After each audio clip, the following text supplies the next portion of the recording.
Hello students. आज हम पढ़ने जा रहे हैं क्लास 11 फिजिक्स का chapter number 12 kinetic theory, complete theory and explanation. तो चलिए स्टार्ट करते हैं। स्टूडेंट्स, क्या आपने कभी सोचा है ग्लास हीट करने पर एक्सपेंड क्यों करता है, टेम्परेचर बढ़ने पर प्रेशर क्यों इंक्रीज हो जाता है, और या फिर गैस के मॉलिक्यूल कभी रुकते क्यों नहीं हैं? इन सभी क्वेश्चन के आंसर हैं kinetic theory of gases. Hello students, welcome back to the Gyan fair academy. आज इस वीडियो में हम जानेंगे क्लास 11 फिजिक्स के चैप्टर नंबर 12 काइनेटिक थ्योरी को बिल्कुल बेसिक से step by step exam point of view से समझेंगे। तो लेट्स गेट स्टार्टेड। तो what is kinetic theory? Basic definition देखते हैं। स्टूडेंट, काइनेटिक थ्योरी ये बताता है कि सारा मैटर छोटे छोटे पार्टिकल से बना होता है, जिन्हें हम एटम या मॉलिक्यूल कहते हैं। ये पार्टिकल हमेशा मोशन में रहते हैं, कभी भी रेस्ट में नहीं होते।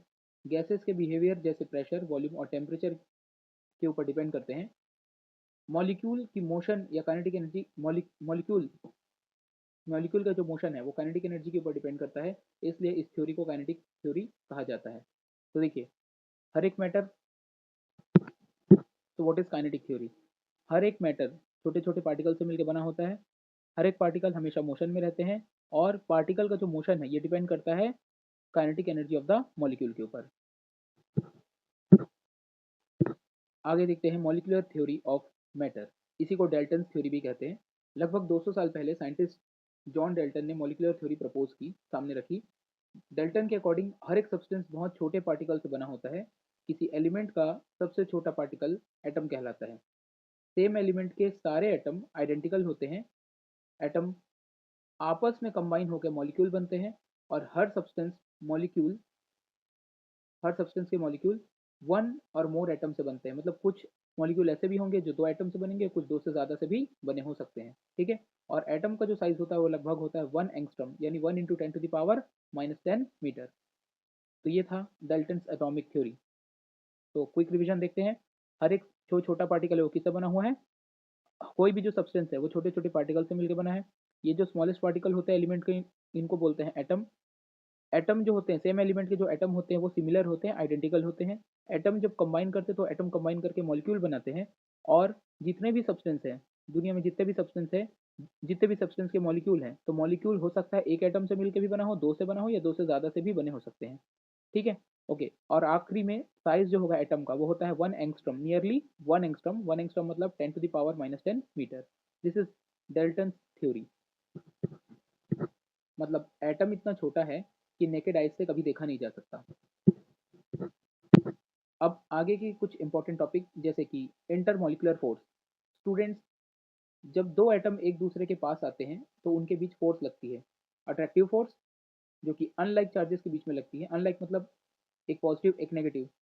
तो ये दोनों क्या है? अनलाइक चार्जेस के बीच में जो फोर्स लगेगा उसको बोलते हैं अट्रैक्टिव फोर्स। और दो लाइक चार्जेस, लाइक जैसे कि क्या, दो पॉजिटिव पॉजिटिव चार्ज या फिर दो नेगेटिव चार्ज, इन दोनों के बीच में जो फोर्स लगता है उसको बोलते हैं रिपल्सिव फोर्स। तो अट्रैक्टिव फोर्स अनलाइक चार्जेस के बीच में लगता है, रिपल्सिव फोर्स लाइक चार्जेस के बीच में लगता है। तो इनके बीच में एक सर्टेन डिस्टेंस होता है। इस सर्टेन डिस्टेंस पर अट्रैक्शन क्या होता है? मैक्सिमम होता है। ठीक है। इन्हीं को बोलते हैं, ये जो फोर्स लग रहा है दो मॉलिक्यूल या दो एटम के बीच में जो फोर्स लग रहा है, दो चार्ज के बीच में जो फोर्स लग रहा है, इन्हीं को बोलते हैं इंटर एटॉमिक फोर्स।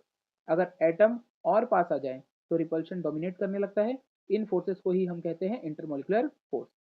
ये फोर्स डिसाइड करती हैं कि सब्सटेंस सॉलिड होगा, लिक्विड होगा या गैस होगा। मतलब देखिए, मॉलिक्यूल्स के बीच का जो डिस्टेंस है, मॉलिक्यूल के बीच में लगने वाला जो इंटरमोलिकुलर फोर्स है, ये तय करता है कि कोई ऑब्जेक्ट सॉलिड होगा, लिक्विड होगा, या कोई चीज गैस होगा। तो थोड़ी देर पहले मैंने बताया कि कोई भी ऑब्जेक्ट सॉलिड होगा, लिक्विड होगा या गैस होगा, ये डिपेंड करता है किसके ऊपर? Inter atomic force, inter atomic force या इंटरमोलिकुलर फोर्स के ऊपर डिपेंड करता है। तो देखते हैं, सबसे पहले बात करते हैं, तीन स्टेट होते हैं बेसिक, जो तीन स्टेट होते हैं किसी भी सब्सटेंस के। पहला होता है सॉलिड, दूसरा होता है लिक्विड, और फिर आखिरी में होता है गैस। बात करते हैं सॉलिड्स की। स्टार्ट करते हैं सॉलिड से। तो सॉलिड्स के बीच का जो इंटर एटॉमिक डिस्टेंस होता है, लगभग वो 2 एंगस्ट्रॉम होता है। सॉलिड्स के बीच में जो इंटरमोलिकुलर फोर्स होगा वो बहुत ही स्ट्रॉन्ग नेचर का होगा। सॉलिड के दो मॉलिक्यूल के बीच में जो इंटरमोलिकुलर फोर्स होगा वो बहुत स्ट्रॉन्ग होगा। एटम एक दूसरे में बहुत ही टाइटली पैक्ड होंगे, बहुत एक दूसरे के करीब होंगे। सॉलिड के अंदर जितने भी एटम होते हैं वो बहुत ही पास पास होते हैं, बहुत ही टाइटली पैक्ड होते हैं। इसीलिए सॉलिड्स का डेफिनिट शेप होगा, डेफिनिट शेप मतलब फिक्स शेप होगा, फिक्स साइज होगा और फिक्स वॉल्यूम होगा। तो ये थे, अब ये हमने बात किया सॉलिड के बारे में। तो सॉलिड में हमने क्या क्या जाना? सॉलिड में हमने जाना कि सॉलिड्स में इंटर एटॉमिक डिस्टेंस 2 एंगस्ट्रॉम के बराबर होता है लगभग। सॉलिड के बीच में जो मॉलिक्यूल हैं, सॉलिड्स में जितने भी मॉलिक्यूल होते हैं, एटम होते हैं, उन लोगों के बीच में जो इंटर एटॉमिक फोर्स होता है वो बहुत ही स्ट्रांग होता है। फिर हमने देखा कि एटम्स जो हैं सॉलिड के बहुत ही पास पास रहते हैं, टाइटली पैक्ड होते हैं, डेफिनिट शेप होता है, इसीलिए एटम का सॉलिड्स का जो शेप होता है वो डेफिनिट होगा, फिक्स शेप होगा, फिक्स साइज होगा और फिक्स वॉल्यूम होगा। बात करते हैं लिक्विड्स की। तो लिक्विड का भी जो इंटर एटॉमिक जो डिस्टेंस है वो लगभग लगभग सेम होगा, थोड़ा सा थोड़ा सा ज़्यादा हो जाता है लिक्विड्स के केस में। बट जो फोर्स होता है सॉलिड के कंपेरिजन में वो क्या होगा? कम होगा। मतलब लिक्विड के दो मॉलिक्यूल के बीच में जो फोर्स होगा ना, वो सॉलिड के तुलना में क्या होगा? कमजोर होगा, वीकर होगा। इसीलिए जो एटम होते हैं वो कठोर नहीं होते, रिजिड नहीं होते, एक जगह पे फिक्स नहीं होते। तो यदि फोर्स क्या है, दो मॉलिक्यूल के बीच का फोर्स कम होगा, तो लिक्विड कभी भी डेफिनिट वॉल्यूम, लिक्विड का कभी भी डेफिनिट शेप नहीं होगा, डेफिनिट साइज नहीं होगा, केवल डेफिनिट वॉल्यूम होगा। क्या होगा? Definite volume. केवल डेफिनिट वॉल्यूम होगा, डेफिनिट साइज या शेप क्यों नहीं होता? क्योंकि उन लिक्विड के दो मॉलिक्यूल के बीच का जो फोर्स होता है वो बहुत ही वीक होता है। आगे बात करते हैं गैसेस की। तो गैसेस के बीच का जो डिस्टेंस होगा वो और ज़्यादा हो जाता है, लगभग लगभग 10 एंगस्ट्रॉम के बराबर होता है। तो गैसेस के बीच का जो डिस्टेंस होता है, गैस के दो मॉलिक्यूल के बीच का डिस्टेंस क्या होता है? 10 एंगस्ट्रॉम या उससे ज़्यादा होता है। तो इन दोनों, भाई डिस्टेंस ज़्यादा होगा तो क्या होगा? दो मॉलिक्यूल के बीच में लगने वाला जो फोर्स होगा वो और ज़्यादा क्या हो जाएगा? कमजोर हो जाएगा। सॉलिड और लिक्विड के कंपैरिजन में गैसेस के मॉलिक्यूल के बीच में लगने वाला जो इंटरमॉलिक्यूलर फोर्स है वो और ज़्यादा कम हो जाता है। इसीलिए मॉलिक्यूल आसानी से मूव करने वाले होते हैं, फ्री होते हैं, किसी प्रकार का कोई बॉन्ड नहीं होता, बाउंडेशन नहीं होता। गैस के मॉलिक्यूल आसानी से क्या करते हैं? फ्री टू मूव होते हैं। इसीलिए गैस का ना कोई डेफिनिट शेप होता है, ना डेफिनिट साइज होता है, ना डेफिनिट वॉल्यूम होता है। इसलिए गैस आसानी से डिफ्यूज हो जाते हैं, आसानी से घुल जाते हैं।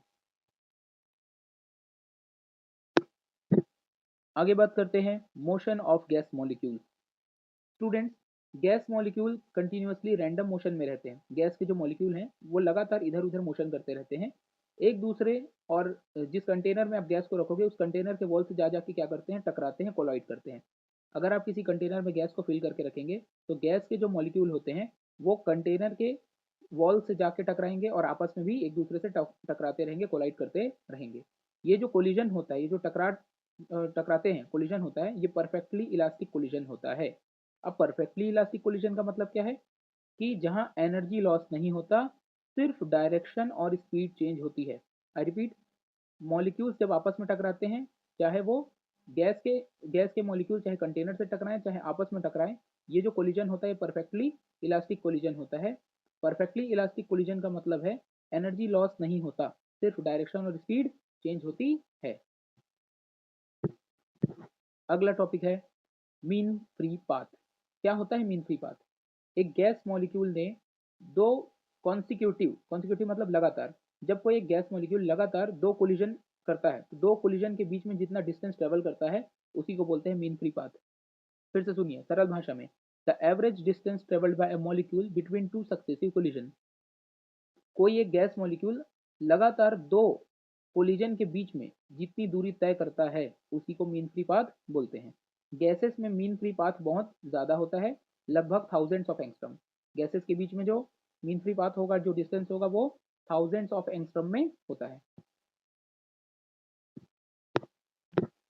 आगे बात करते हैं नेक्स्ट टॉपिक, डायनेमिक इक्विलिब्रियम क्या है? Gas molecules are always moving so. तो गैस के जो मॉलिक्यूल है वो कभी रुकते ही नहीं है, गैस के मॉलिक्यूल कंटिन्यूसली मोशन करते रहते हैं। गैस का इक्विलिब्रियम डायनेमिक गैस का जो इक्विलिब्रियम डायनेमिक इक्विलिब्रियम कहलाता है। गैस कभी रुकती नहीं है, तो गैस का जो इक्विलिब्रियम है वो क्या कहलाता है? डायनेमिक इक्विलिब्रियम कहलाता है। चाहे मॉलिक्यूल की स्पीड चेंज होती रहे, कोलिजन होते ही रहेंगे, फिर भी प्रेशर, वॉल्यूम और टेम्परेचर क्या रहते हैं? कांस्टेंट रहते हैं। गैस की स्पीड चाहे चेंज होगी, कोलिजन होते भी रहेंगे, तब भी प्रेशर, वॉल्यूम और टेम्परेचर गैस का क्या रहता है? कांस्टेंट रहता है, सेम रहता है। और इसी को बोलते हैं स्टेट ऑफ इक्विलिब्रियम। अगला टॉपिक है kinetic interpretation of temperature. Students, temperature का रियल मीनिंग ये है कि temperature is directly proportional to the average kinetic energy of molecule. मतलब यदि आप टेम्परेचर बढ़ाओगे तो मॉलिक्यूल की स्पीड बढ़ेगी और काइनेटिक एनर्जी बढ़ेगी। इसी वजह से जब किसी चीज़ को हम गर्म करते हैं तो वो फैलता है, एक्सपेंड करता है। Got it? Now Boyle's law, या इसी को बोलते हैं आइडियल गैस बिहेवियर। तो छोटे क्लासेस में आपने पहले भी केमिस्ट्री में या फिजिक्स में आपने पढ़ा होगा आइडियल गैस इक्वेशन, जो कि होता है p v equal to n r t. P for pressure, v for volume, n for number of mole, r मतलब गैस कांस्टेंट एंड टी मतलब टेम्परेचर। तो हमने पहले भी देखा है कि जो प्रेशर और वॉल्यूम का जो मल्टीप्लिकेशन होता है वो हमेशा क्या रहता है, कांस्टेंट रहता है, ठीक है। या क्या बोल सकते हैं, वी को नीचे भेज देंगे तो क्या होगा, वी को ट्रांसपोज कर देंगे तो बनेगा p inversely proportional to one upon v. Boyle's law क्या बोलता है कि जैसे जैसे प्रेशर बढ़ाओगे वैसे वैसे वॉल्यूम कम होगा, या जैसे जैसे वॉल्यूम बढ़ाओगे प्रेशर कम होगा। Got it? तो ये था बॉयल्स लॉ, और इसी को बोलते हैं आइडियल गैस बिहेवियर। आगे के जितने भी टॉपिक है, जो भी डेरिवेशन है, हम वाइट पेपर में देखेंगे, और थ्योरी वगैरह जो इसी प्रकार अपन थ्योरी को अपन इसी प्रकार के स्लाइड में पढ़ेंगे। Thank you.